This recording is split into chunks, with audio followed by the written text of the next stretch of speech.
ভারতীয় জাতীয় কংগ্রেস কে প্রতিষ্ঠা করেছিলেন? ভারতীয় জাতীয় কংগ্রেস ভারতীয় প্রজাতন্ত্রের একটি জাতীয় রাজনৈতিক দল। এই দল সাধারণভাবে কংগ্রেস নামে পরিচিত। কংগ্রেস দেশের বৃহত্তম রাজনৈতিক দল দুটির মধ্যে একটি।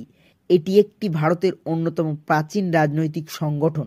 1885 সালের 28শে ডিসেম্বর থিওজফিক্যাল সোসাইটির কিছু অকাল্ট সদস্য কংগ্রেস প্রতিষ্ঠা করেন। তারা হলেন অ্যালান অক্টেভিয়ান হিউম, দাদাভাই নৌরোজি, দীনেশ ওয়াচা, উমেশচন্দ্র বন্দ্যোপাধ্যায়, সুরেন্দ্রনাথ বন্দ্যোপাধ্যায়, মোহন ঘোষ, মহাদেব গোবিন্দ রানাডে ও উইলিয়াম ওয়েডারবার্ন। ভারতের স্বাধীনতা আন্দোলনে জাতীয় কংগ্রেস নেতৃত্ব দান করেছিল। 1947 সালে ভারত স্বাধীনতা অর্জন করলে কংগ্রেস দেশের প্রধান রাজনৈতিক দলে পরিণত হয়।